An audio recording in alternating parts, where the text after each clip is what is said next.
All right, what's going on, everyone? This is Talkin Hands back live, previewing big UFC event Saturday night. Colby Covington, Taran Woodley. I'm your host, Preston of Talkin Hands. As always, joined by my co-host, Slaughterhouse1 on Twitter. Jeff, how's the week? What's going on, everybody? The week's been great, except for today. I woke up to a broken-in car.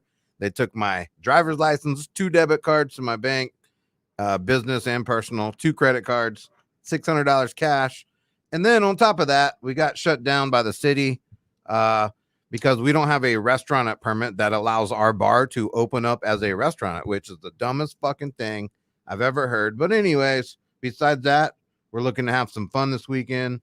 Big card, finally a good one that's not actually pay-per-view. That's exciting. Yes. And dude, let's fucking roll, because I need to make. I had a bad few days at the blackjack table in Vegas. Did pretty good on the bet side, but the blackjack table chewed me up alive, and I need to make some of that money back. So that's what we're gonna do. Oh, yeah, sounds good. So we open up the night with Tyson Nam taking on Jerome Rivera. Okay, let's. Why don't you kick off our sponsors real quick while I get these lines up? My bookie's loading up a little slow. Okay, not a problem. Yeah, as always, we're sponsored by Natural Heights. If you guys suffer from stress, anxiety, joint pain, PTSD, or insomnia, visit our boys at Natural Heights. They're located at 1880 Nacogdoches Road. Phone number 210-592-1060. That's in San Antonio, Texas, where we are based out of. And if you're watching this, come bet with us. We bet on mybookie.ag. Use that promo code PUBSPORTS. You'll get a 50% deposit bonus on credit and debit cards, 100% on Bitcoin. With Bitcoin, you can use Cash App. I just found out recently. Yep, it's easy. So it's nice and easy. So just use your Cash App, convert that to Bitcoin, get your 100% deposit bonus, minimum $99.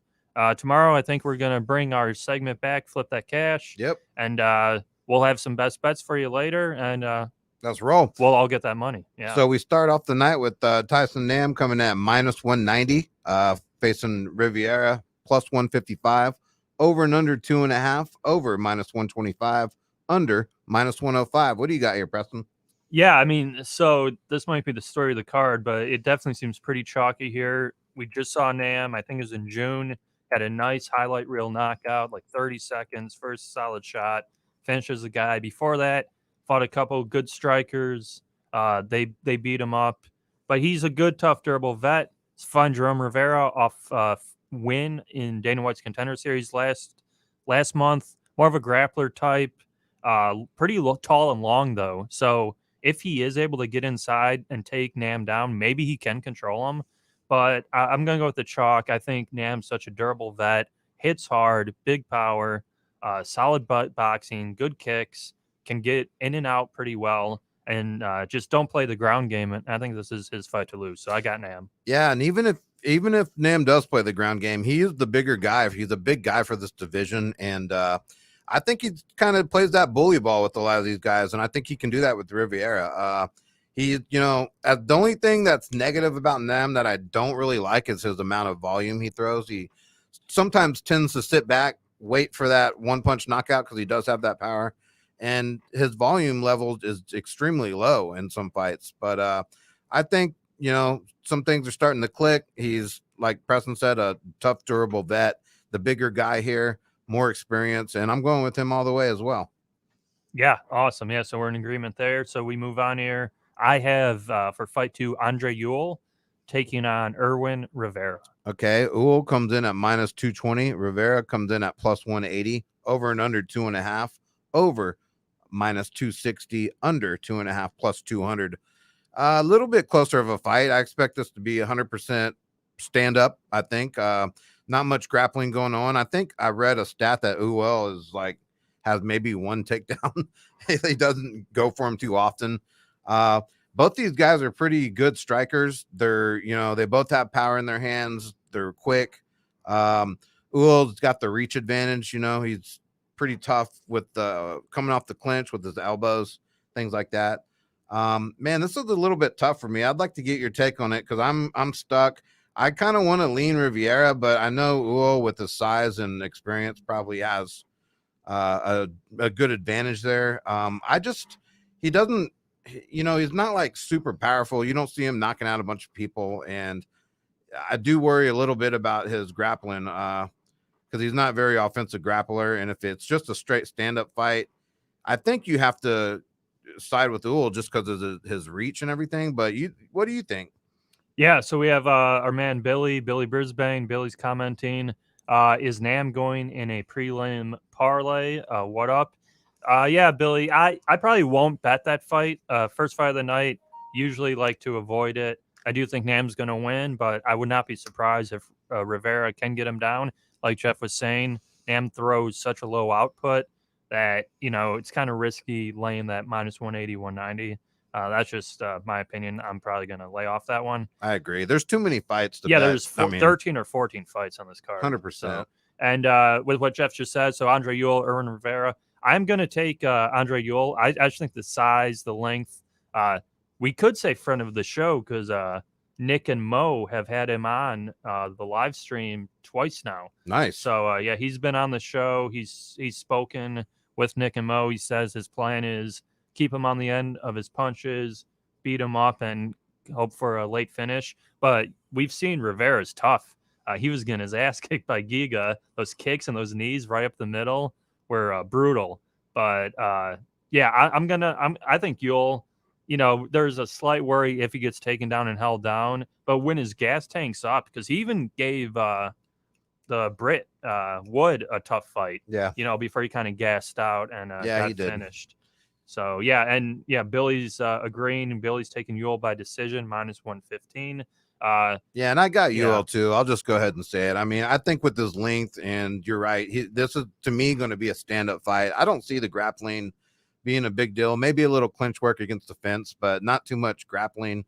I think it's a straight-up striking match, and I give the edge to Yule. I do think Riviera is tough enough to last to the decision, so I'll go Andre for the length and the more volume, staying at the end of those punches and winning this technical striking battle. Yeah, I completely agree. So we move on here. One of the more closer line fights of the night, Randy Costa versus Journey Newsom. Yeah, and this is a good fight, in my opinion. Journey Newsom is minus 130. Randy Costa is now even money, plus 100. Over and under 1.5. Over minus 120. Under 1.5, minus 110. Man, this is a good fight. These are kind of I want to say different fighters in the aspect that Journey is kind of more of an all-around fighter, I believe.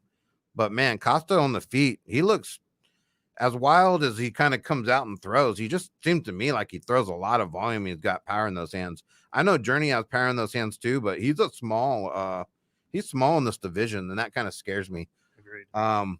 And that's the one thing that does scare me. I don't see this necessarily going to the ground. I think Journey can take it there, and that's his path to victory.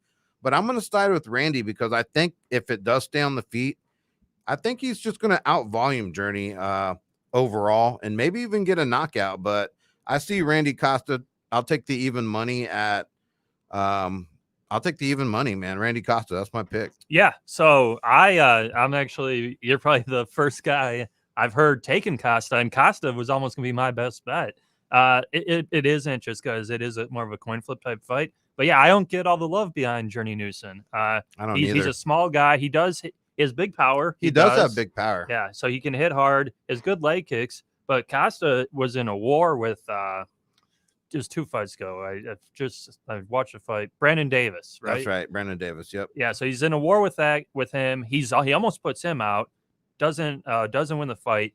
Comes back, finishes Boston Salmon pretty quick. Looks great. Yep.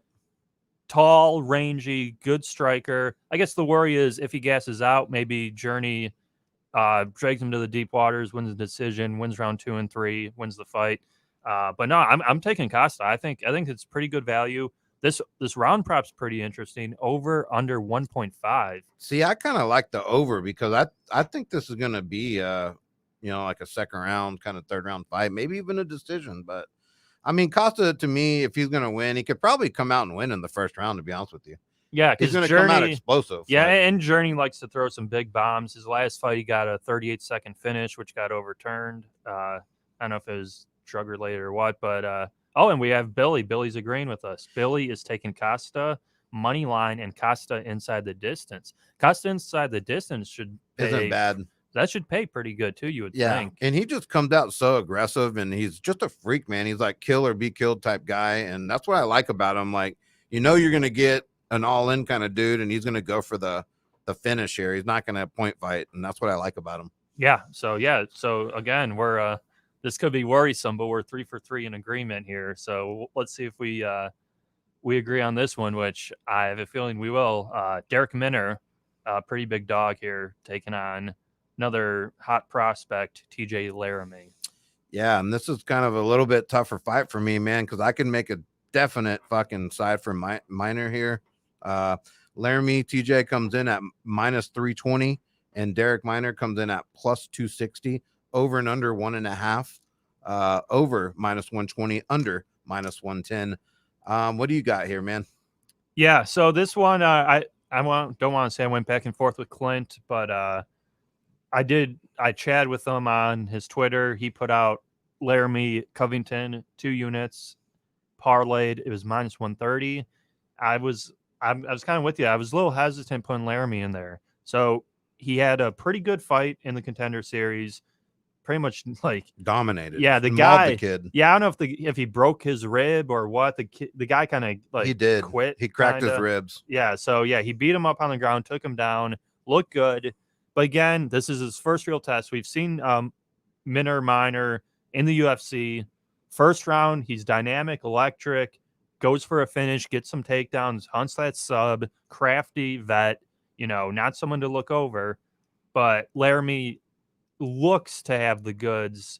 Laramie should take him down, beat him up. I would take over 1.5. I think that's a pretty good play because I don't think Minor's too good to just get smashed in round 1, and I don't think Minor's going to get the sub on Laramie. So I would take over 1.5 and Laramie. I'm not gonna personally. Laramie would not be a parlay piece for me just because the line's a little too long or too high. I mean, unless you want to make one of those extended 4, 5, 6 fight parlays, maybe. But for like a 2 or 3 fight, I would pass. But I think Laramie gets it done. Would not be shocked though if Minor finds a sub.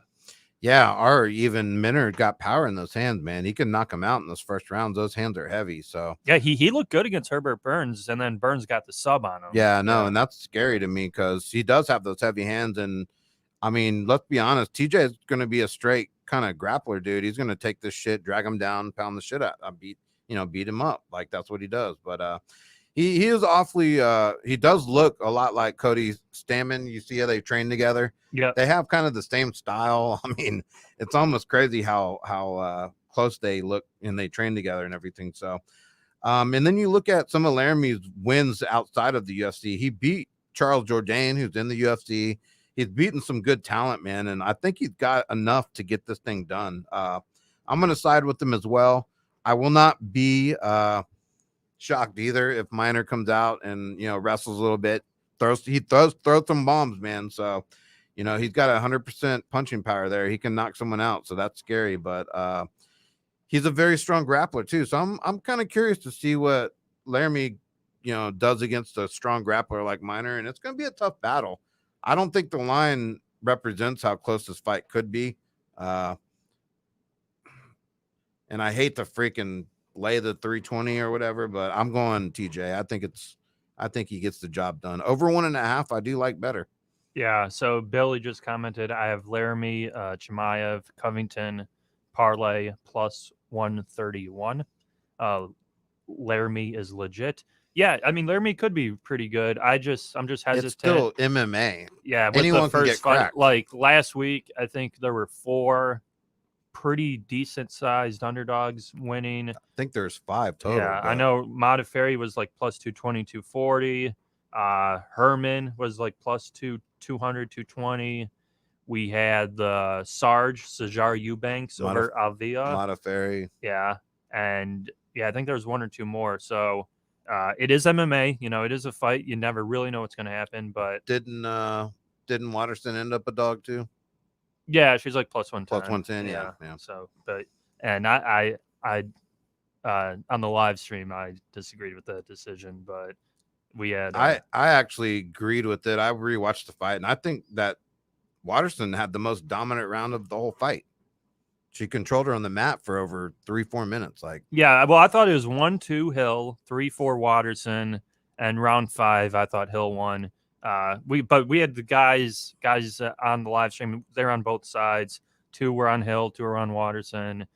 They asked me. I thought it was going to be a split for Hill, or I even argued the draw because round 5 to me could have been a draw. it could have been a draw, and I see it was a close fight regardless. I mean, Hill does that though. She doesn't ever really finish it. So I don't know, man. Those kicks add up, and she was kicking Hill quite a bit. I don't think I think they took those kicks for granted.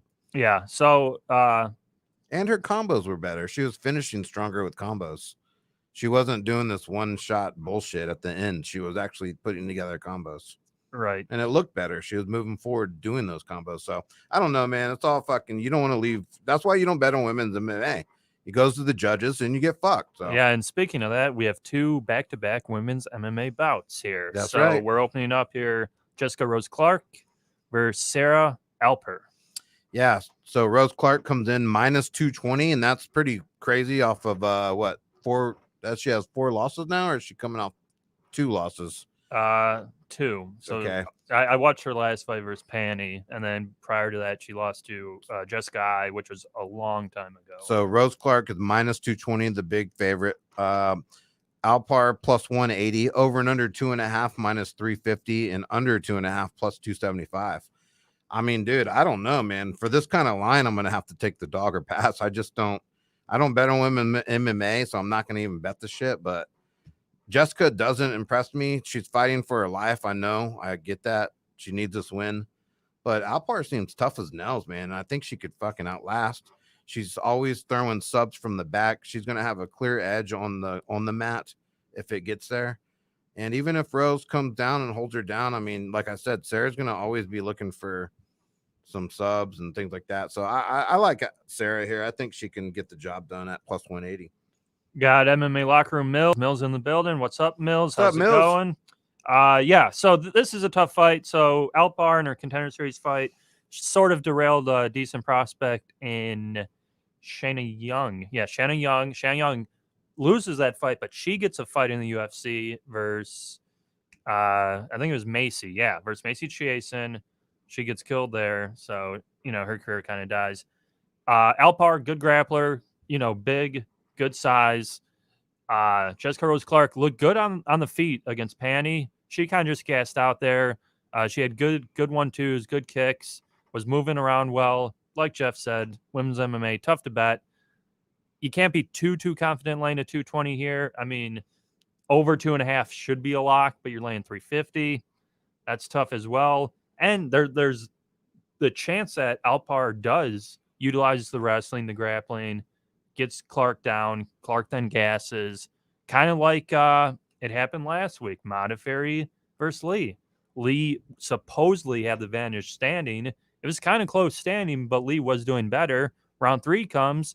Who gets that takedown and rides her out for 3 minutes? Modafferi, the dog wins. Yeah. So if that happens here and you're laying the 220 and you're yelling at the TV, watching Alper just literally lay on Rose Clark and you lose. Yeah. You're pissed and you're fucked. So clear pass, kind of what Jeff said. If you want to take the dog, go ahead. And Rosa Clark, by all means, yeah, she's probably the better striker, by far, and she's got quicker hands and shit like that. But Alper's tough as nails, dude, and she does move forward. I think she can keep it close in the volume wise, and I don't see Rose Clark finishing Alper in any way or fashion. So this is a lot closer than the line indicates, in my opinion. Yeah, I agree. Awesome. Thank you, Neil, for smashing that like button. Irregardless, you'd have to hate money to bet this fight.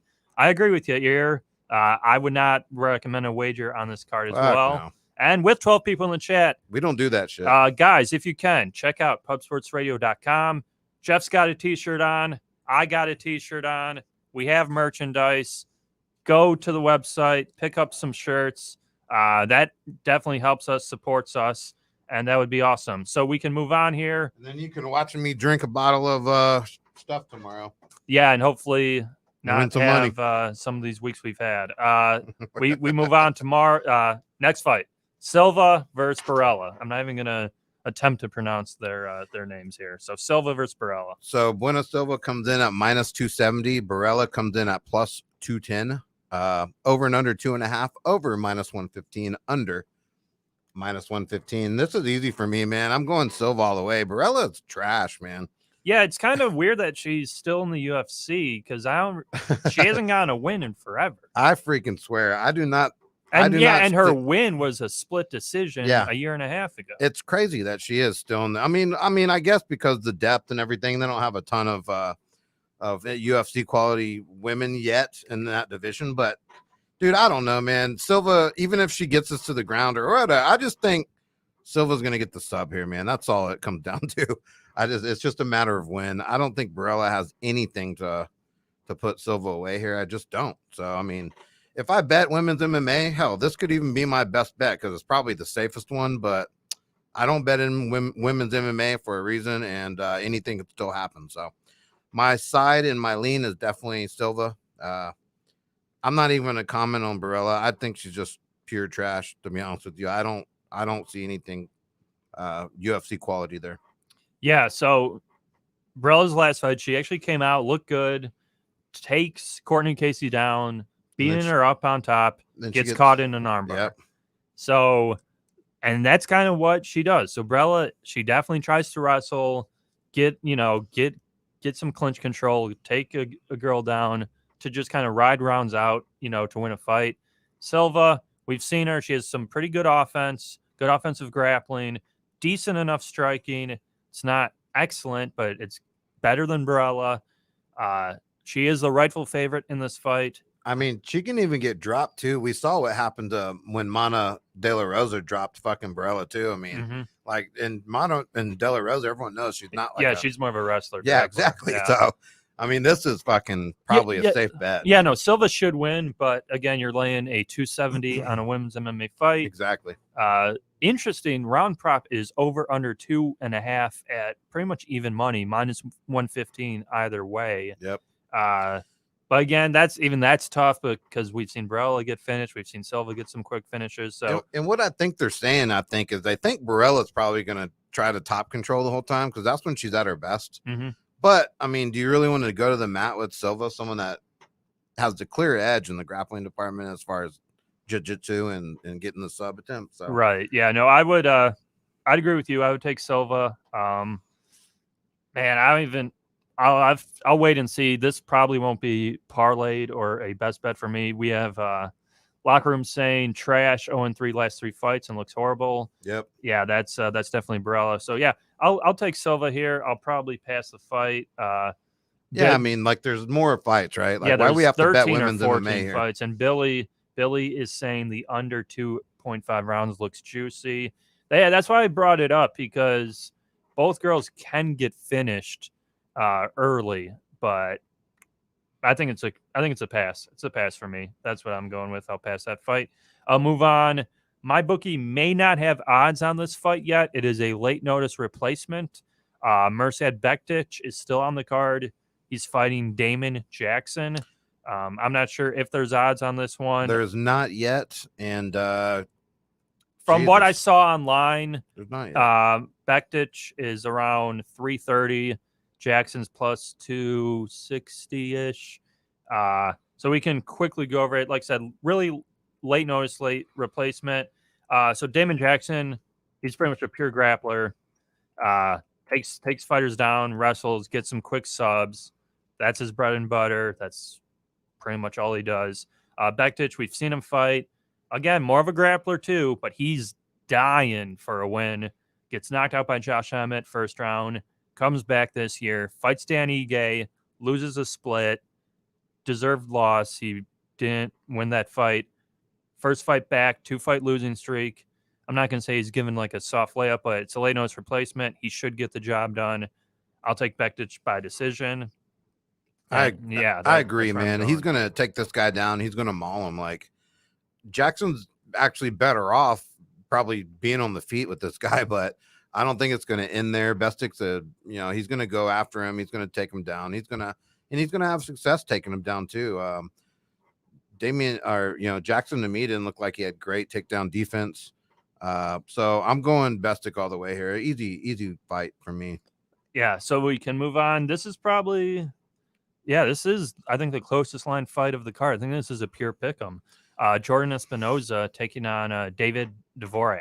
Yeah, Dvorak minus 115, Espinosa minus 115, over and under 2.5, over minus 250, under plus 195. I could totally see this going over. I mean, man, this is a tough fight, dude, because Dvorak to me is by far a very skillful striker. I mean, and probably all around MMA guy, but Espinoza looked very good in his last fight, and he's got that wrestling in his back pocket. But David too, man, he's got a lot of subs on his record, and that scares me. He takes the back, and once he takes the back, it's pretty much freaking over.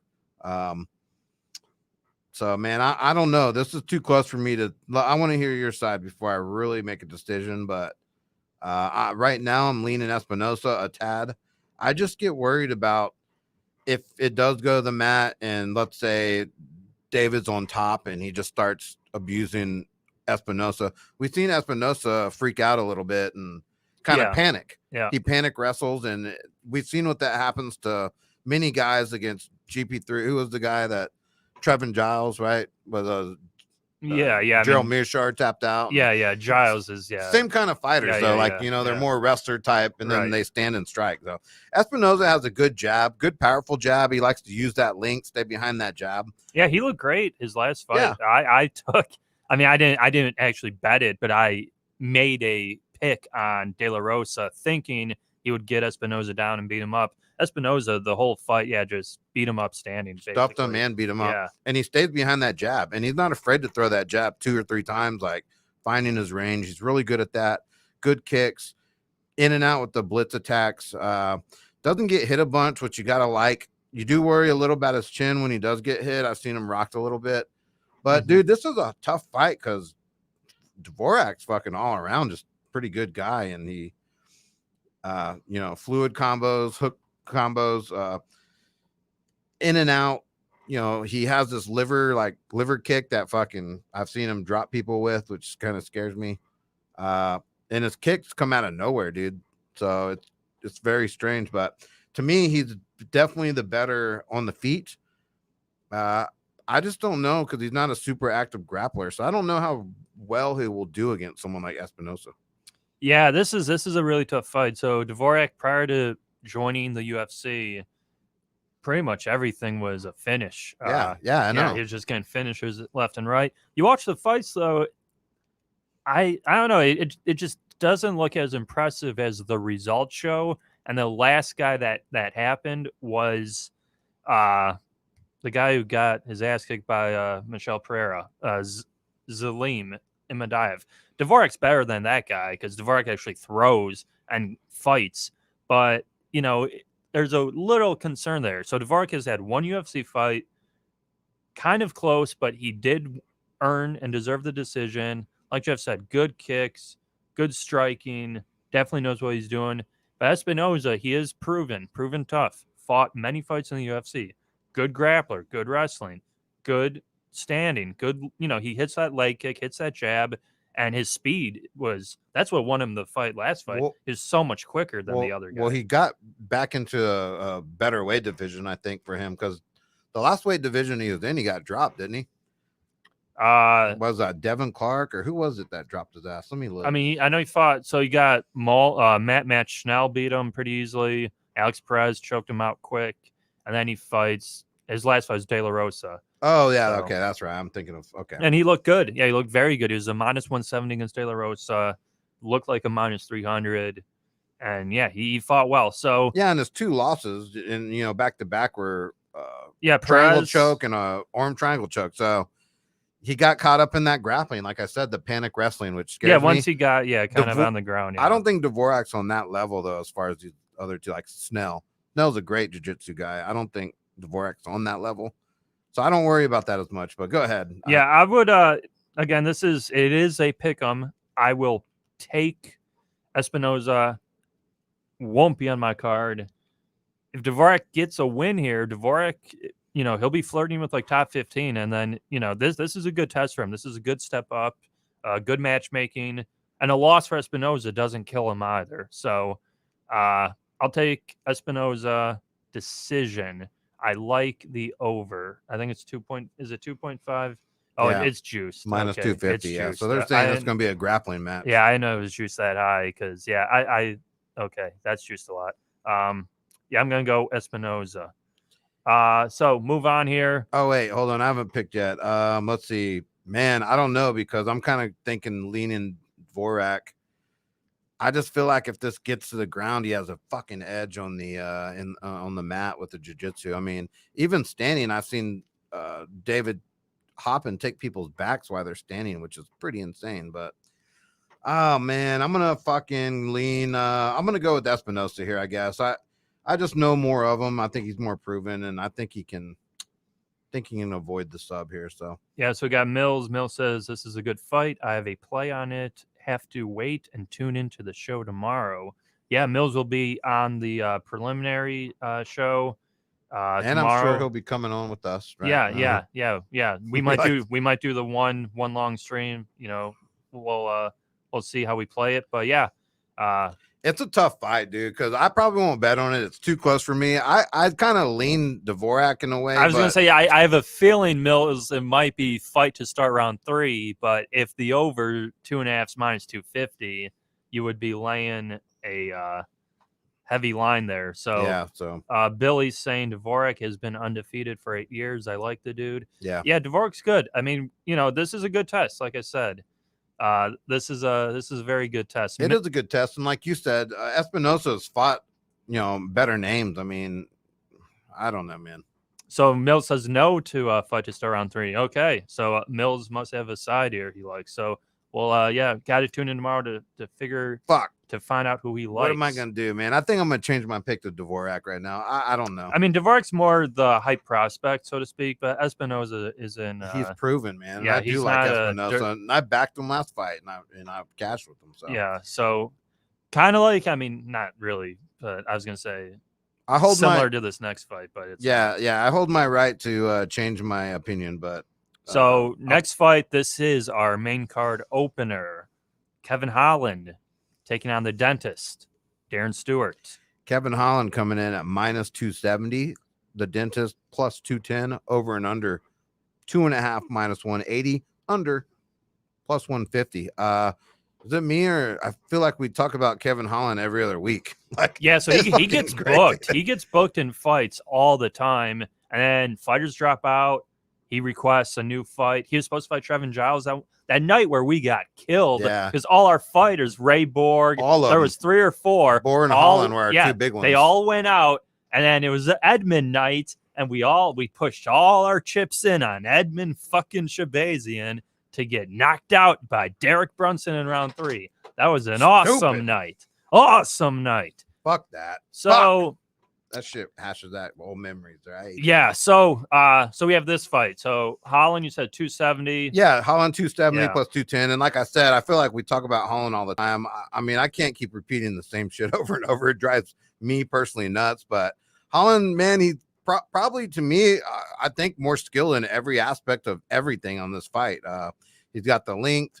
Derek Stewart's a big, thick, durable guy. And he's got knockout power, but man, his grappling kind of sucks. Kevin Holland can get him to the ground, take him down, choke him out. He just fought Patolo, and he got that guillotine. Yeah, but that was lucky. I mean, fucking homeboy put him down pretty fucking easy, and I think that's his only sub in his career. Like, he's not known for that shit. And anyone that grapples should know, you don't put your head down like that. But dude, Kevin Holland here for me, man. Darren Stewart, I just don't think he's that great, man. I really don't. Yeah. I don't see a lot in him. I just don't. I think Kevin can piece him apart, stay behind the length.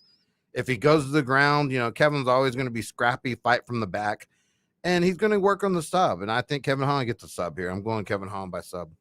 Yeah, I'll be honest. I like under 2.5 here. Yeah, I don't mind it either. Yeah, you're getting a good plus money number. Plus 150, yeah, I know. And Stewart is more of like a boxy looking guy, a lot of muscle, but Holland's tall, long for the division, good length, good kicks, good knees, good strikes. Everything. His grappling is very good. the one thing that was the issue with Holland was when IQ. he would grapple, he would just like be rolling around way too frequently and giving up his back, giving up position. It's like losing the round, but still laughing. It's like he gets off to fucking scrambling. Yeah, like getting yeah. out of sub, like he's testing himself. And then he just laughs, and then he'll like talk shit about it. But it's like, dude, you're losing this round. Get out. And then the loss he had was against Brendan Allen, and Brendan Allen just took the back and sunk the choke in, and he had to tap. And it was like, that's what was bound to happen. Since then, he's looked great. 39-second knockout versus Fluffy Hernandez, 3-round beatdown against some like guy from LFA. So, what that's whatever. But the line's pretty reflective here. You're laying 270.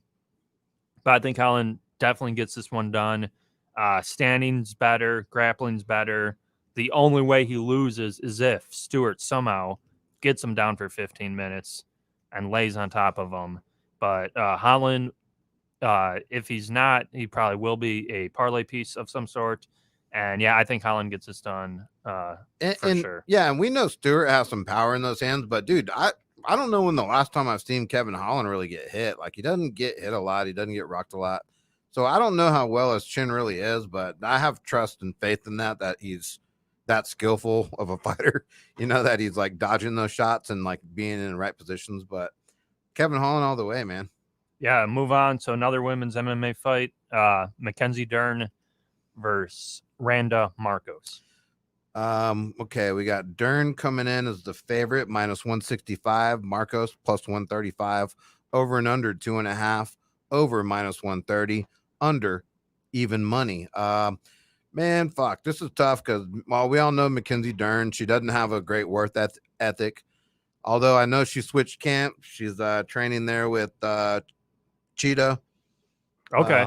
So I heard like through Instagram and shit, she's talking about how she's trained more now than ever and all this stuff.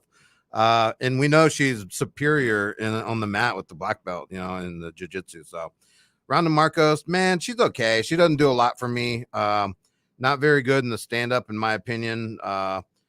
And she's kind of just a pure grappler, going to look for some takedowns. Do you want to take down Mackenzie Dern?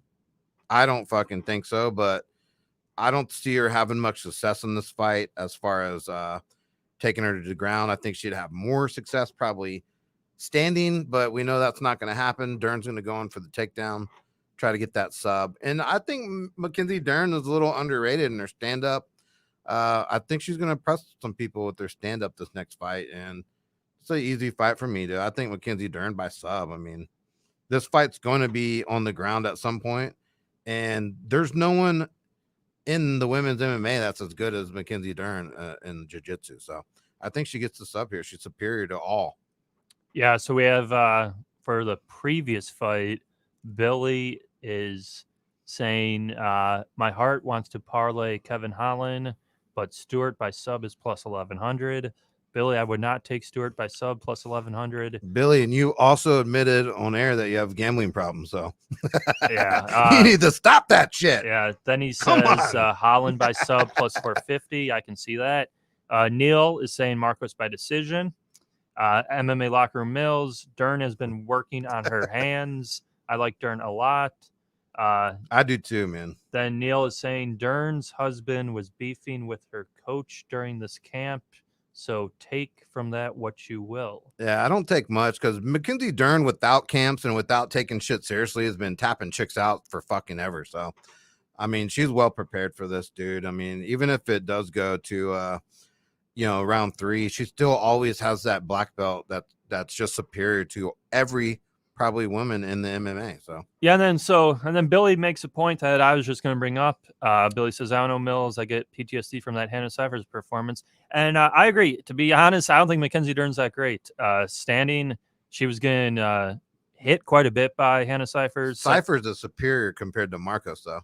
Yeah, but Marcos is a good, tough vet. Like, Marcos is not that tough. She's been rocked. I mean, this is for me, this is another clear pass. I know a lot of people like Dern a lot, but for all the love I'm seeing for Dern, I would imagine the line would be a lot higher. I don't want to say it's not fishy. so to speak. But minus 160, 165. It's kind of like, Yeah, it's like a trappy line. yeah, it seems a little too easy to me. And I don't have to worry about the shit because I don't bet women's MMA. That's the advantage of just crossing shit off your slate. You have to fucking figure out you can't just bet every fight, man. So Yeah, if you especially on a X out the 13 women's fight MMA, card. you automatically X out like what 3 or 4 fights of fucking card. So boom, fuck this fight. Yeah, I would. I'll be honest. I would take Marcos by decision, but obviously Dern definitely has a clear edge on the ground. If she gets a sub, she can get a knee bar, arm bar from bottom. She can work, get her back, get a rear naked. But I'm gonna pass. And my only way to take this fight would be Mackenzie Dern by submission at plus 140. So you're getting that plus money there. Yeah, better than taking the minus 165. Yeah, and you would think that's how she would win, but maybe if she gets her in a bad position, maybe she could get a ground and pound finish. But yeah, you would think sub. And speaking of women's MMA, they just announced Caitlin Chukagian will be fighting Jessica Andrade. Looks like the co-main event to Korean Zombie versus Ortega, October 17th. So winner might knock her out. Yeah, winner of that fight, I think will get Shevchenko then probably. So interesting fight there. But again, it's women's MMA. It seems like they rotate all around. So yeah, I'm gonna take Marcos by not sub by decision, but pure pass for me. Yeah, Marcos is live because let's be honest, it's women's MMA. Marcos does have the wrestling background. Mackenzie Dern, as good as she is, black belt, her fucking wrestling sucks. She gets taken down at ease. She don't care because she's on her back. She's gonna work, and that's all she wrote, man. It's not worth betting on, in my opinion. But y'all go ahead. It's y'all's money. Yeah. So move on here. The guy who was one of the hottest prospects in the UFC, Johnny Walker, bouncing back here, taking on Ryan Spann. Yeah, man. And we rode Johnny Walker during his hot streak. We won almost every fight. He lost the one fight to Corey Anderson at first. Was that the first one? Or yeah, he got knocked out by Corey Anderson. And then it was the next one, right? And then he just lost to Nikita Krylov. So I didn't bet him on the second time around. So I quickly made that adjustment. Johnny Walker comes in at minus 130. Ryan Spann plus 100. Over and under 1.5. Over minus 115.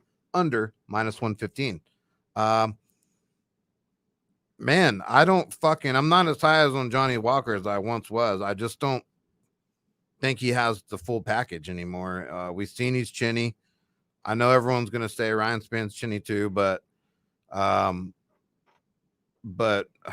so is Johnny Walker. And Johnny Walker got knocked out by Corey Anderson, who is not known to knock people out. So you can take all that shit for what it's worth. Man, this is tough for me because, I could see Walker coming out, getting that first round knockout with all his flying knees and crazy bullshit. But overall, MMA game, Ryan Spann is the better fucking MMA guy overall. Grapple wise, underrated submission artist. You look at his record, he's got tons of subs on there. And he's got power in those hands. Yeah, we didn't see it versus Alvey. Alvey was taking his fucking left hooks or right hooks. I forget which one he was throwing, but he was taking them and eating them. But Alvey's a tough son of a bitch too. Man, I think Ryan Spann has a length advantage. I didn't check that, but I want to look. And I think I'm leaning Ryan Spann here, man. I don't believe in Walker anymore. He's made too many excuses here. He's fucking changed camps. Every time he loses, he changes camps. His whole fucking annex is coming out with the mohawk and all this bullshit, man. It's all sideshow. It doesn't make me take anyone seriously. Oh, yeah, he was out a long time after the worm. After the worm broke his fucking shoulder. What an idiot. Like, what a fucking douchebag. I can't back someone like that anymore. Yeah, he's flashy. He's going to come out, probably fucking put it all on Ryan Spann, try to knock him out because Ryan Spann can get clipped. He is a little bit chinny himself. But after that, Johnny Walker seems to go to shit. He gasses out. He's an okay, underrated grappler, but he's not great. Ryan Spann has the edge in that department. And I'm just going to go with what I think, man. I think Ryan comes out with the game plan. He's 5-0, looking to keep that streak alive. I think he uses his grappling, his wrestling, and his jiu-jitsu, and he freaking tries to work this in the clinch, takedowns. I like the over 1.5. I could see it going over, and I like Ryan Spann for even money. I just can't back Walker anymore. I just can't.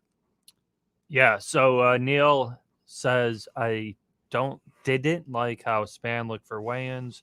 I think Walker didn't take Corey seriously, and Walker jumping camps is a red flag to me. And yeah, so Walker is with Kavanaugh, SBG Ireland, Connor's coach. So he'll probably come out with, like the one thing, what has Kavanaugh ever done outside of Connor? Yeah, but that's the deal. Walker, that's how he's gonna win, is a knockout. So at least Kavanaugh should, light him up. Get that fire under his ass, make him come out, throw a lot. That's my issue with Span. Not a high volume guy. Yeah, like the fight against Devin Clark, even he didn't like do anything, and then he caught him with I think it was a hook, and he got a sub real quick. And like that was it. But the whole fight, he threw maybe like 10 punches. I'm like, what is this guy? Because before that, he melted a Lil Nog. And then he fights Sam Alvey. He's a minus 450 favorite. First fight back from Corona, Well, he wins the first 2 rounds, but he got hurt in that 3rd round. Yeah. He almost lost. Yeah. And it was a split. And people, there were people saying like robbery, but I thought Span won the fight. But this is a tough fight because Walker, from his highs, has shown more top-level talent with some of those spinning knockout finishes, those big elbows, getting in the clinch. Flying knee. Yeah. Don't forget his famous flying knee. Yeah. He does 100 times a fight. Yeah, throwing those big shots. And the clinch. He gets that tie plum and just fucking, he's pretty brutal. Yeah, the knees and the elbows. Yeah, he's like really good. But if Span can avoid that, grapple him, get him against the cage, and take him down and make it a boring fight, Span will win the fight. I'm going to give Walker probably, I don't want to say this is last chance saloon for him, because even if he loses, they'll throw him in there with a striker, for a knockout. But I'm going to take Walker here, kind of, if he can't get this one done, he'll be in the dreads of the division. But I think Walker can get it done. I'm going to take Walker by finish, round 1. That's pretty much all he can do to win. And that's what and in my heart, dude, I want to be honest with everyone out there. Like, I do think Walker will probably win round 1 just if he puts it on him. But I can't bet the guy because he hasn't proved to me that, outside his fucking minute knockouts that he can win a fight. Like, he just hasn't. So outside of that minute, let's see, Johnny. Let's see, buddy. So, yeah, Neil says, how do you jump from Faraz Zahabi to SPG? Someone, who was I watching yesterday? Was it yesterday? Someone commented that Johnny Walker, he would bring women to his hotel. Yeah, and party with them. Yeah. Like he was totally blowing this shit off. Yeah, he would kick the coaches out. Oh, he blamed everything on his coaches. Yeah, so maybe the move to SBG, maybe Kavanaugh dealing with Connor with his party antics, maybe that makes him straighten up a bit. But yeah, who knows? Because for us, the hobby, he was GSP's coach. So if you can't, deal well with that, I don't know what to tell you. Span's a pretty athletic guy too. I mean, you can't take that. No, away Span's from good. Yeah, Span's been through like the ringer, so to speak. He's been around. He's been around for a long time. He didn't get a UFC shot till recently, and he's fought forever, like everywhere. And then he finally got to the UFC, and like you said, he is undefeated in the UFC. This is his big test, like his big show up. So if he gets a win here, he moves right into the top 15 and gets like a Nikita Krylov or the guy who Span Serkinov, one of those guys. Yeah. So, but I'm gonna take Walker. I'm not gonna bet it, but I'm gonna take Walker. Think he can get it done. And Billy's with you, Jeff. Billy likes over 1.5 rounds. Yeah, I do. I think it turns into a little bit. I mean, let's be honest, dude. If fucking Johnny doesn't get it done that first, like I said, minute and a half, I mean, he tends to gas a little bit and slow down a tad, and he just doesn't have as much power on those punches as he did when he started the fight. So we'll see how he comes out too, man. This might be like bet right before, because if he comes out dancing and acting like a fucking moron and uses a bunch of energy, I might be right off this dude. So I don't know, man. I'm gonna go ahead and say like I'll pass on this fight. I lean Span. I think Walker can win in the first round. So I'm just going to lay off of it. I can't decide. But Yeah, but I mean, the last guy who was like that was Michelle Guerra. Pereira, and he looked great. But But he came out and he wasn't doing all that fucking bullshit again. yeah, so move on here. Dana White's golden child, the golden boy, Khamzat Chimaev, taking on Gerald Meerschaert, GM3. Big fight. Chimaev comes in talking shit with the rat lip at minus 430. And GM3 comes in plus 330. Over 1.5, minus 110. Under 1.5, minus 120. Man, fuck. I mean, do we have to keep talking about Gerald Meerschaert either? Like every other week, this dude's fighting. I mean, we've talked about Holland and Meerschaert probably a dozen times this year already. It's insane. Yeah, GM3 fights a lot. He fights a lot, and he just got knocked out again. And it's how much more damage can the kid take? I mean, yeah, he's a comeback guy, and he slow paced dude, kind of fucking, has good hard kicks. I'll give him that. And he's a straight up black belt, good with his craft. We all know what Chimaev comes out to do. He comes out to smash and kill people. And fucking, then he wants to take old bums to McDonald's afterwards. So that's his fucking gig there. I mean, dude, I think everyone in the world's betting one way here, and I'm almost just tempted for that reason to take GM3.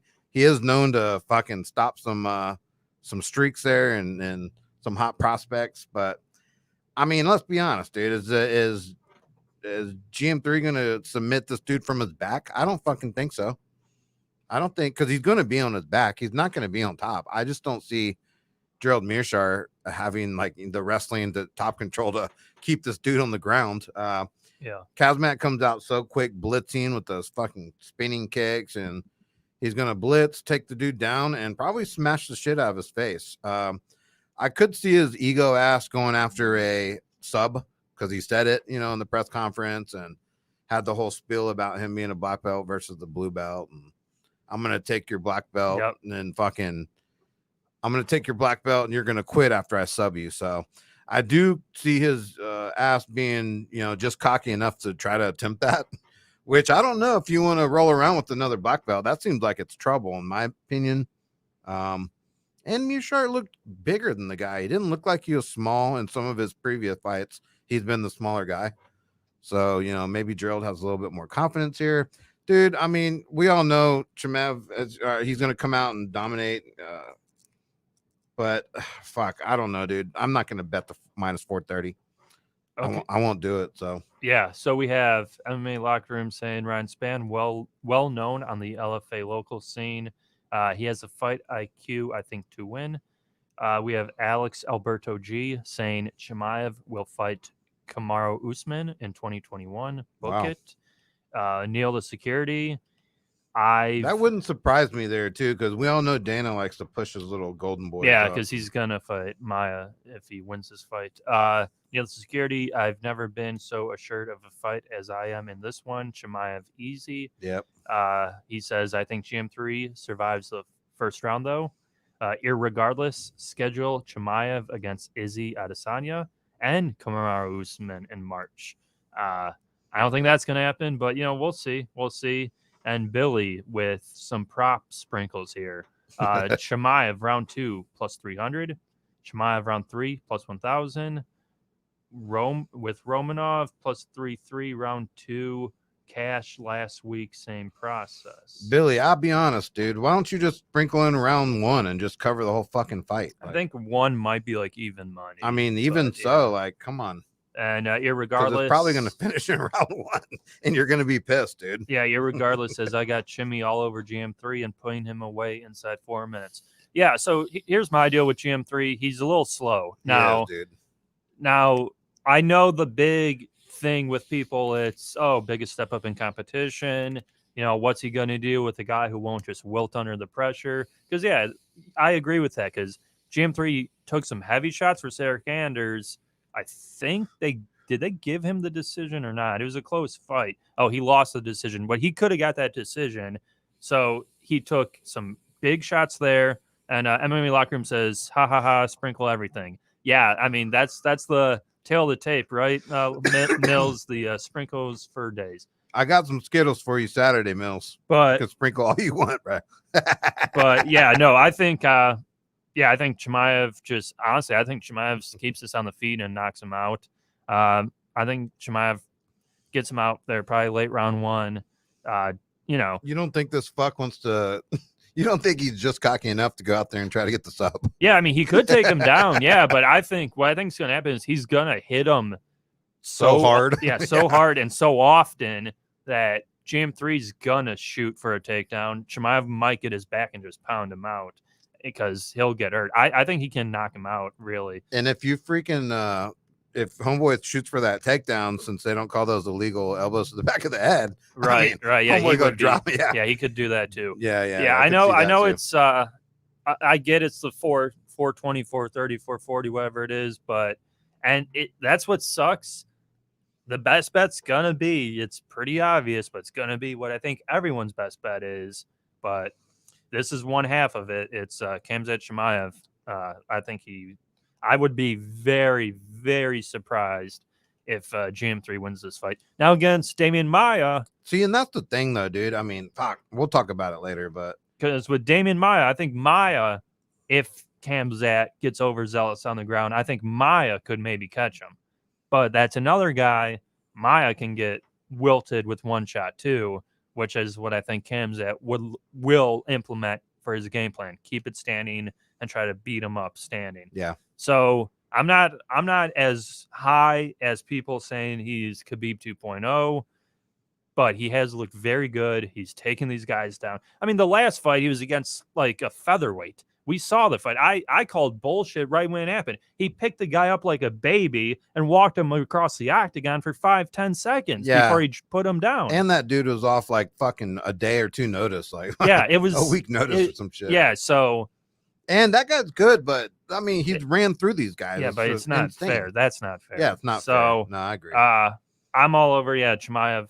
So, yeah, we can go on here. Co-main event, pretty big fight for both guys. Donald Cowboy Cerrone, off a 4-fight losing streak, taking on Nico Price. Nico Price comes in at -140. Donald Cerrone +110. Over and under 1.5. Over -110. Under -120.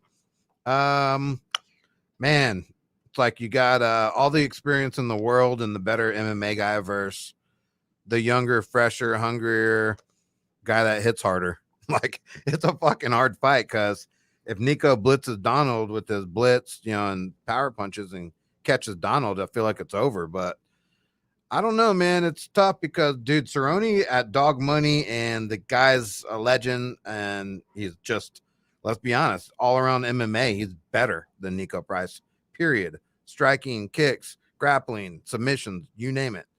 But the damage Cerrone takes, 4-fight losing streak. I mean, dude, he lost to Pettis, and Pettis looked like garbage. Like, come on. It's tough. That's tough, dude. Yep. But Nico Price, man, he also takes, no one talks about it, but he takes as much damage as anyone I've ever seen. The guy gets fucking, it's kill or be killed with him. He gets knocked out all the fucking time. Yeah. And he's wild. And if he comes in blitzing against a fucking sharp striker like Cerrone, maybe those leg kick catches him, stumbles him. Cerrone can take his back, submit him. He's got the edge everywhere, dude. But durability, that's the thing. Mm-hmm. And I don't know, man, because I don't trust Nico either. I just fucking don't, bro. I don't. I like the over 1.5. I think it's going to be kind of a respectful kind of. You see him at weigh-ins. They're not mad at each other. They're professionals. They're hugging. They're friendly. I could see this being just like kind of the Gaethje fight maybe would have been if Gaethje didn't fucking hit so hard and knock him out. But right, dude, I'm going Donald Cerrone. I'll take the points here. Nico, I've never been a huge fan of the guy. He's a killer, be killed kind of dude.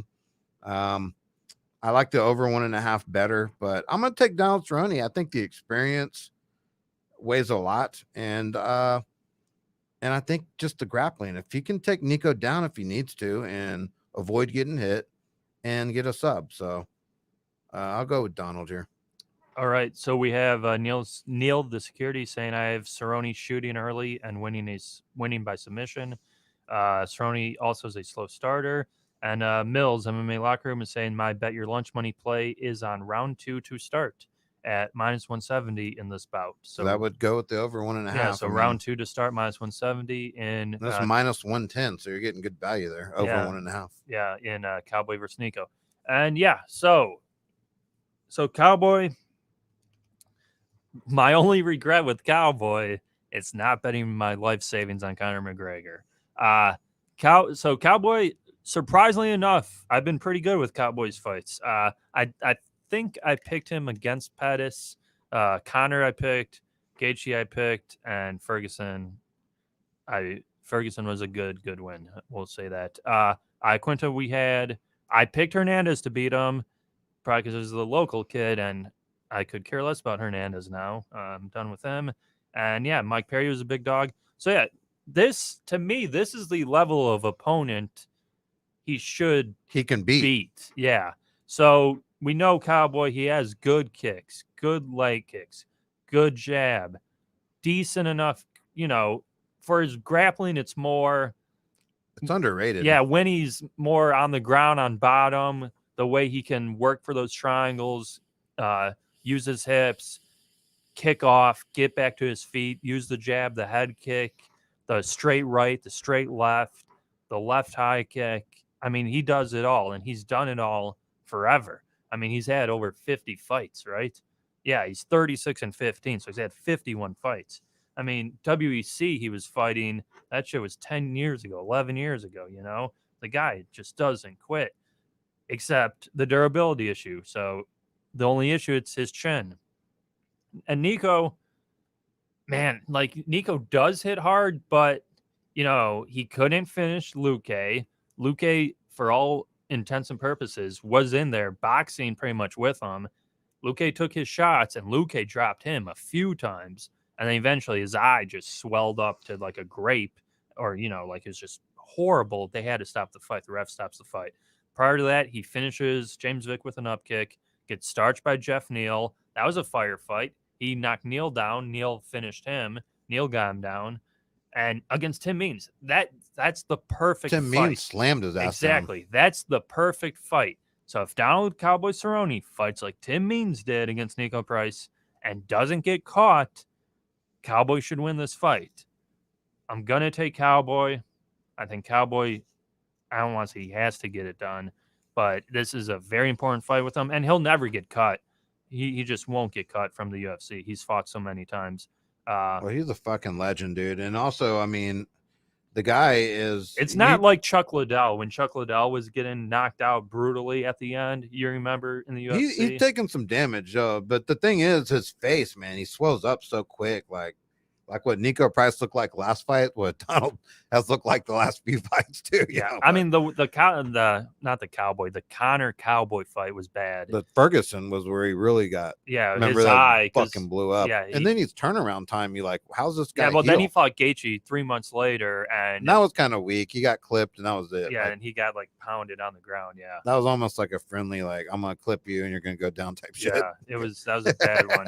Yeah, locker room's kind of saying we're pretty much in agreement. Nico, basic striking, Cowboy, well-rounded MMA fighter. Yeah, I mean, it would be interesting if Cowboy does choose to use a grappling-based game plan, because he could win. Yeah, like Neil the locker room said, Cowboy shooting early and winning by sub, and that would pay quite a bit. I saw a couple props because of the total, the 1.5. I was seeing Cowboy, I don't know if it was knockout or sub, plus 500, plus 650, like crazy prices. And I do think this fight will get finished inside the distance. So, and if Cowboy wins and you're getting like a plus 600 for him to win by sub, I know it's not a smart bet, but to me, that should be like plus 200. Yeah. So, I mean, I'm taking Cowboy. I think there's value there. Tapology disagrees with us. They're at 57% Nico. Yeah, I mean, originally, when you think of it, you see Nico with all his knockout finishes. Yeah, I know. But then you forget about all his knockouts, too. He gets KO'd a lot. Yeah, he gets hit quite a bit. He gets dropped, too, and his defense sucks. And someone as precise of a kickboxer as Cerrone, I mean, can't be wild and go in there rushing. You're going to get countered all the time. Yeah, I agree. So, yeah, another fight, another agreement. Not much differences from us this week. And yeah, then we have the main event, which it's pretty carbon copy here, but we'll see. Colby Covington, Taran Woodley. Yep, Colby Covington comes in at the big dog, minus 340. He even looked bigger. He is bigger, not maybe thicker, but taller and longer. Tyrone Woodley is plus 265, over and under 4.5, over minus 200, under plus 160. That's crazy, man. I could see this being a fucking early finish somehow. Under 4.5. I just could. Whether it's TKO, Kobe just out volume his ass to death, and Woodley curling up and the ref calling it, or Tyrone luckily somehow just by chance getting a fucking knockout. Like, that's Tyrone's only way. I don't see him out wrestling Kobe. We all know that. He threw maybe what in his last like 5 fights, someone counted up, it's probably been 100 strikes total in his last 5 fights or something. Like, Yeah, it's ridiculous, his volume level, man. I mean, you cannot back someone that has zero volume. You just can't fucking do it. Kobe, we know what he does. He's coming in fresh. Was the southpaw, figures out he's not necessarily a southpaw anymore. I read that. Yep. Changed camps, got his striking. What I've heard, what I've read and seen, it looks like it's gotten better. He's figured out that he's got more power the other way. So we'll see how his power is, because until then, he's always been a volume guy, kind of piecing you up. Doesn't have a ton of knockout power, but the volume overwhelms people, and it gets them to a point where they just break, like he breaks people. So, I think everyone's on the same side here. Kobe, Tyrone's only way to win here is a fucking reach back knockout, kind of like Cody Garbrandt, like one of those type punches, like a fucking curl back Superman punch, knock out Kobe. Lucky. It's going to be lucky. I don't see him unless he's so desperate and has nothing to lose, which he really doesn't at this point, other than his dignity and his ego and shit. But I just don't see him doing anything, man. What has he fucking done? Like his last few fights, just nothing. So you got to go Kobe here. I mean, you have to. Yeah. So we have. I like the under, dude. Under. I think it's a finish, man. I think Kobe puts it on him enough to where he breaks fucking Woodley's weak ass, his small little fucking ears, and Tyrone goes home to TMZ and has a career, Yeah, so I have Alex Alberto G saying Tyrone is fighting for an entire race and he hates Colby. He'll be motivated. Yeah, no, I do. I see that. I mean, I see that. He came out with the shirt, and the bandana, which is cool, man, and that's awesome. More power to you. But combat sports here, I don't think the other opponent cares. He's there to win money and fight and move up the rankings. This isn't about politics. I mean, it's just not. So I know Kobe has his whole fucking spill with the Trump hat and make America great. And that's great. This is all to sell fights at the end of the day. Like, I've heard through the grapevine, Kobe's a totally different guy. And you see videos of him talking to kids and the way he talks and everything. He's just a nice dude. I mean, like all these, and Tyrone's probably the same way. I don't know, but I don't know, man. Like, I don't go there with this shit.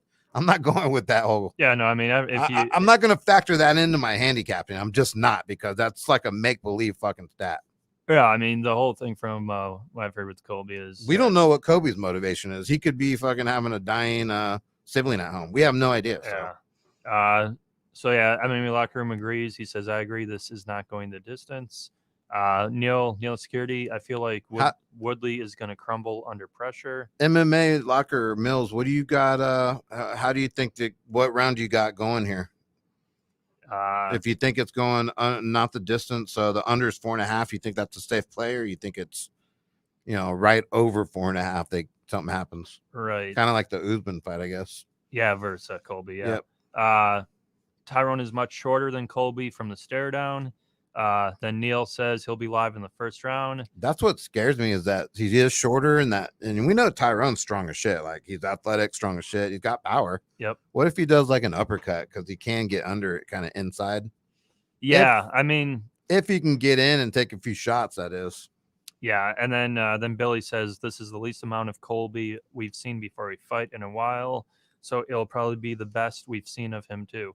And yeah, so Taran Woodley, he's a guy who I've followed pretty much his whole career.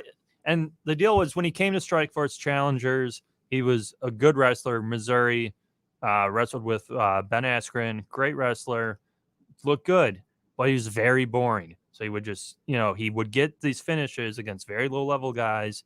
Comes to the UFC. Dana White is kind of like, well, I want finishers. So he kind of changed his style to like a big knockout artist, heavy power, knocks out Jay Haran, loses a split to Jake Shields, kills Josh Koscheck. And I think that's what people think is going to happen here if they're taking Tyron Woodley. Problem is that Josh Koscheck fight was 7 years ago. Koscheck was on kind of the tail end of his career. Koscheck, another great wrestler, but once he got hit with that heavy shot, he got finished. After that, Woodley rises up the ranks, knocks out Robbie Lawler, looks good. 2 fights with Wonder Boy, pretty boring. Fights Damon Maya. Wonder Boy should have won one of them for sure. Yeah, fights Damon Maya, another boring fight. Then he looks great against Darren Till. I think Darren Till was a little too young. Mentally, he wasn't all there. Always been thrown to the wolves. Yeah. Darren Will has. Yeah, Darren Till. Yeah. Yeah, and he just, I won't say he got robbed, but he lost the fight versus Rob Whitaker, which sucked. And then he defends against Usman. Usman's just the bigger guy, controls him, 5 rounds, beats him up. Comes back, takes pretty much a year off, comes back. The big comeback. He's going to fight Gilbert Burns. He's going to finish Gilbert Burns. What do we see from Taran Woodley? Nothing. He does nothing that whole fight. Gilbert Burns clips him in the round 1, puts him down, beats him up, and from round 2 to 5, just puts it on him. As a plus 180 dog, Gilbert Burns kills him. Turnaround here. It's pretty much a 4-month turnaround. Gets his fight versus Colby Covington, the guy he hates the most. All motivated, like Jeff just said, the Black Lives Matter thing. He's ready. He hates Colby. Problem is, this is a matchup nightmare for Taran Woodley. Colby's quicker, faster, better wrestler, better cardio, better striker. Gonna put him down, beat him up pretty easily, I think. This is, to me, Colby all day. And I'm not even a huge fan because I had Usman versus Colby. I don't even like. I know it's shtick and stuff. I like Colby better than Usman. Yeah, and that's the deal. No one likes Usman, but we know Usman wins. So Locker Room says, I can't predict. I just would bet not going the distance if I was. Neil says, I see Woodley getting backed against the cage and throwing a Hail Mary, catching Colby. Yeah, I could see that too, man, that uppercut, because he is shorter. He's got the power. That's what I'm afraid of, dude, because Colby, when he's coming full volume like that, he is exposed and he does leave his fucking chin up, man. He does. So let's be honest. Yeah, but Usman clipped his ass too and knocked him down. He fucking broke his jaw. Yeah, but that was round 5, and they were going back and forth for a while, and that's the deal. And Usman kept the volume up. Yeah, Woodley will not. That's do what that. I'm saying. Woodley won't even throw 100 punches this fight. No, I agree. 100%. So, and I think Usman set his personal record for volume. Yeah, that was because, and that's, I have to look, but I'm pretty sure. And that's the deal. People don't know that prior to that. They do think, oh, that's how Usman's going to fight every fight. And then we just saw the Masvidal fight. It was classic Usman. Take you down, ground control, take you down, just beat you up. And let's be honest, we just saw Kobe fight Lawler. Don't you think Lawler's pretty much like Woodley, like low volume, looking for the fucking knockout power? It could be 2.0 of the Covington same Lawler shit. fight. Yeah. Exactly, dude. And we just saw Lawler, Lawler's coming back. Lawler has all this motivation. He's fighting Neil Magny. Magny destroyed him. It sucked. The one thing I will say, because Taran Woodley, a very egotistical kind of dude and like a narcissist and shit, he probably feeds off all the negativity. He knows that people are making fun of his ass the last 2 fights. I could see that being more of a motivation than the whole Black Lives Matter thing with Tyrone. Because let's be honest, dude, he's had this whole spiel and get up since before Kobe was doing it with this whole rapping and TMZ bullshit and fucking acting. So dude, I don't know how long Woodley's head has even been in the game, to be honest with you. I think when he was champ, he kind of just played it cool and there was not a ton of fucking worry. So he didn't take things a lot seriously. But yeah, Kobe, anyone that really knows the MMA knows Kobe wants to win, dude. He's not there to fucking put on a show and make money and support Trump. That's not his fucking agenda. His agenda is to be he wants to be an MMA fighter, win the championship. He's always gone after that. So he's gonna get the win, and they're gonna have a rematch with Usman probably pretty soon. So yeah, and then Locker Room, talk about Strikeforce. Yeah, Locker Room. Strikeforce was great, but even prior to that we had Pride, WEC. So if you watch us enough, Mills, I miss the days, those fights back in the day. It's just personal opinion, but I wish we could go back to 05 to 2010 when MMA was at its peak. For my opinion, that's my opinion. So this Jeremy Wells is off the fight, Miguel. Yeah, Miguel Baeza was supposed to fight Jeremiah Wells. And that's off, right? Completely. Yeah, and then I thought they had a replacement, but maybe they're moving that fight. I don't know. But yeah, so that Miguel Baeza fight is not happening. And then we have Billy saying Chimaev Colby parlay minus 139 odds for the big bucks. Yeah, I mean, and then Neil, good stuff, guys. Thanks, Neil. Thanks for giving us a like, guys. Yeah, we appreciate it, man. We never really tell y'all what to bet, but we just tell you what we think. And yeah, we're not touts or anything. We're not gonna fucking try to sell you anything that we don't bet ourselves. Right. Yeah. If you guys could give us a like, Please subscribe to our YouTube channel. We're here every week. We'll be here live tomorrow. Hit that website, get some merch. We got our boy Miami Eric, some videos from some real good gambling advice. We have Clint, Diehard MMA, has some merch on there. We're coming up with Mo Scream and Mill. All these guys, we're all gonna get them shirts. Join us tomorrow. Mills, Billy, Mo Scream, Mr. Fatfist, they'll all be on with us at some point. They're doing the prelims for sure. And let's give out our best bets and wrap this shit up so we can read off our sponsors and give it a go. And I do want to tell everyone again, if you're joining late, we read all our lines off mybookie.ag. That's who we use. That's who we bet through. So if you want to bet with us on those lines, put in promo code Pub Sports. They'll match 50% cash deposit and 100% Bitcoin, which is what we do. It's easy. You get your money instantly that day. You can cash it in or cash it out. I love it. It's the way to work. So let's go, man. What's your best bet, Preston? Yeah, so I mean, it's what Billy just put out. Yeah, Chimaev Colby parlayed. He has minus 139. So that gets you plus 59. So 60 cents on the dollar. You're putting out 100. You're winning 60. Yeah, so that's minus what 160 then. Okay, that's fine. I mean, because that's what it is. Like I said 2 weeks ago, I was going to be Colby, Jake Matthews. Then the Chimaev line kind of came down, and yeah. That's what's going to be. Locker room saying tournament fights with pride. Yeah, middleweight tournament was great back in the day. Shogun won it. Vanderlei knocked out Rampage and won, and then the heavyweight tournament where the Fedor Nog trilogy actually Pride 25 Body Blow marched 03 into Final Conflict 04 and the Shockwave 04. Gomi was the man. Mills, you know what's up. So yeah, I'm going with Chimaev Colby parlay. Yeah. Okay. Shit, I like Kevin Holland and fuck. I'll take pretty much. There's 10 favorites you could parlay that everyone's doing. So that's the deal. We want to tell you guys. I'm just picking. Everyone's doing pretty much the same thing. So don't be shocked if Woodley lands that bomb and Vegas collects all the money. I'm gonna do this, dude. I'm gonna do Tyson Nam and a fucking I'm going to do Tyson Nim, Kevin Holland, and let's throw in fucking, let's keep it at that. Let's keep it at that. Tyson Nim and Kevin Holland. You should get probably a little plus money there. Let me see what we get on that real quick because I do like both those fights. And I do agree. Tyson Nim, the line's a little too high, but I think he wins. So if I can knock down that juice, wrap him up with Holland, who I think's safe, doesn't seem horrible. And it takes the thing out because let's be honest, we're all going to be on fucking, like you said, the same parlay you put out. So I got to change my picks up a tad, have some other action out there. So it's paying plus 109. So 100 wins you $109. Yeah, that's good. Yeah. So I'll do that and I'll put 500 on it. yeah, why not? Kevin Holland versus and Nam wrapped up in a parlay. That's my best bet.